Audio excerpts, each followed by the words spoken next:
दोस्तों, आज की खबर को सुनने के बाद आप लोग भी सोचने पर मजबूर हो जाएंगे कि रिश्ते आखिरकार किस ओर जा रहे हैं। यह बात है 5 अक्टूबर की शाम के कि लगभग 6 से 7 बजे का वक्त हो रहा था।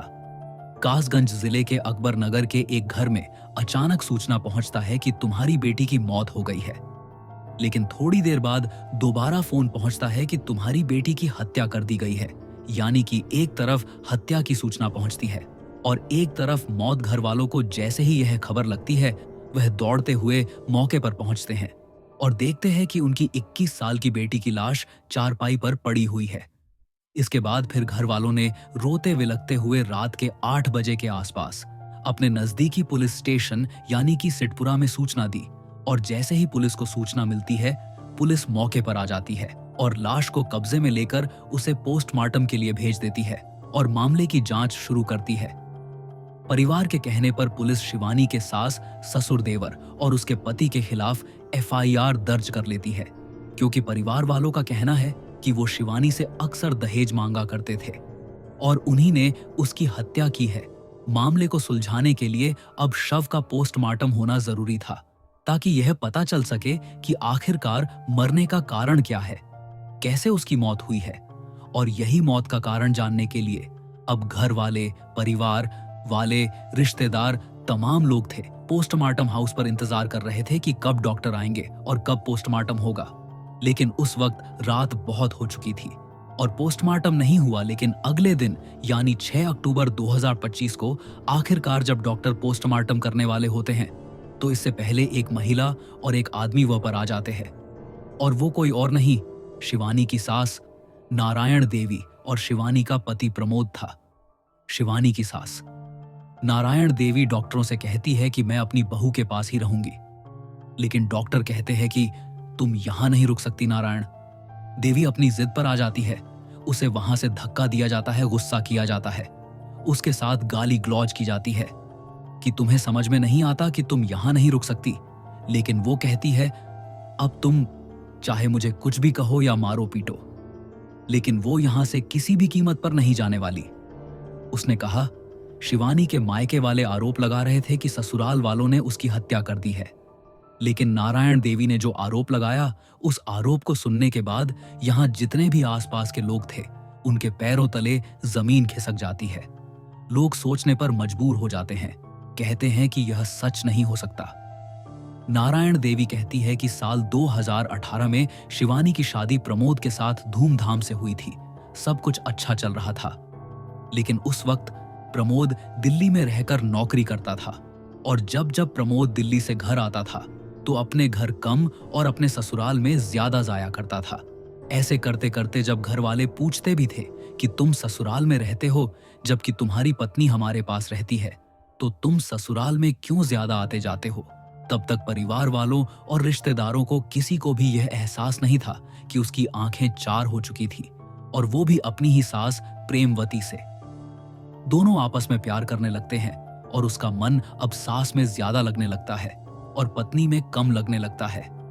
इसी बात को देखते हुए जब वक्त आगे बढ़ने लगा, तो शिवानी ने एक दिन अपने पिता से कहा कि पिताजी की जब देखो यह ससुराल में पड़े रहते हैं, यह मेरे पास नहीं आते, मुझसे बातचीत भी कम करते हैं, आप इन्हें समझाते क्यों नहीं हो।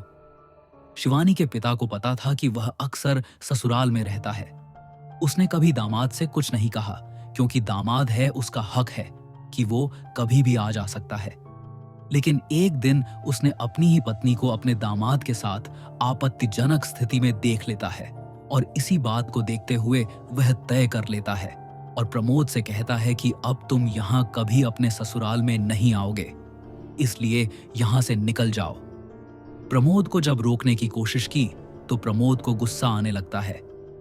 इससे ज्यादा गुस्सा तो उसकी सास प्रेमवती को आने लगता है। प्रेमवती अपने दामाद प्रमोद के साथ मिलकर अपने पति की बेहिसाब तरीके से पिटाई कर देती है और कहती है कि ये तो हर हाल में आएगा, लेकिन तुम्हें घर से निकलना होगा। शोर शराबे को सुनकर आसपास के लोग जमा हो जाते हैं और बीच बचाव करने की कोशिश करते हैं, लेकिन उस दिन के बाद प्रेमवती के पति की हिम्मत टूट जाती है कि वो अपनी पत्नी का और अपने दामाद का विरोध कर सके। वक्त आगे ऐसे ही बढ़ने लगता है और कब 5 से 6 साल बीत जाते हैं, किसी को पता ही नहीं चलता। लेकिन हद तब हो जाती है जब सास और दामाद के प्राइवेट फोटो अचानक सोशल मीडिया पर वायरल हो जाते हैं। ऐसे फोटो कहीं दामाद अपनी सास को किस कर रहा है तो कहीं सास अपने दामाद को किस कर रही हैं। और ऐसा लग रहा है जो जैसे कि इन दोनों ने अपनी मर्जी से ही सेल्फी ली हो। और धीरे धीरे यह खबर पूरे इलाके में आग की तरह फैल जाती है कि सास और दामाद का आपस में एक दूसरे के साथ अवैध संबंध है। और यह कहानी अब से नहीं है, बल्कि शादी होने के लगभग 6 महीने के बाद से शुरू हो जाती है। लेकिन जब शिवानी को यह बात पता चलती है तो शिवानी सोचने पर मजबूर हो जाती है कि आखिरकार करें तो क्या करें। और जब शिवानी विरोध करती थी तब उसका पति प्रमोद उसको बेहिसाब तरीके से पीटता था।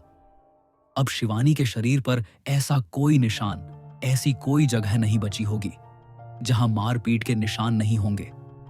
वो बहुत परेशान हो पड़ जाती है। वो अपनी मां के सामने भी गिड़गिड़ाती है, रोती है, बिलखती है, लेकिन मां पर कोई असर ही नहीं हो रहा था। वो अपने पति के सामने भी रोती है, गिड़गिड़ाती है, लेकिन पति के सामने भी असर नहीं हो रहा था। ऐसा कहा जा रहा है कि 5 अक्टूबर 2025 की शाम को जब परिवार के ज्यादातर लोग खेतों पर थे तो शिवानी ने अपनी जीवन लीला समाप्त कर ली। लेकिन जैसे ही यह खबर शिवानी के मायके वालों के पास पहुंचती है तो उन्हें बताया जाता है कि तुम्हारी बेटी की हत्या कर दी है। जब परिवार वाले मौके पर पहुंचते हैं तो उनकी बेटी की लाश चारपाई पर पड़ी हुई थी। उन्होंने थाने में जाकर तहरीर दी कि हमारी बेटी की हत्या की गई है। और जब पुलिस ने शिवानी के पति प्रमोद को पकड़ने की कोशिश की तो प्रमोद वहां से भाग जाता है। एसएसपी सुशील कुमार का कहना है कि जब पुलिस मौके पर पहुंची थी तो लाश एक फंदे पर लटकी मिली थी। फिलहाल पुलिस इस मामले की जांच पड़ताल में जुटी हुई है। यदि हत्या की बात है तो किसी भी कीमत पर आरोपियों को बख्शा नहीं जाएगा। दोस्तों, अगर आपको यह जानकारी स्पष्ट और जरूरी लगी है तो इस वीडियो को लाइक करें, अपने दोस्तों और परिवार के साथ इसे शेयर करें, क्योंकि हमारा उद्देश्य आपको ऐसी घटनाओं से जागरूक करना है ताकि आप अपने आने वाले समय के लिए सचेत रहें।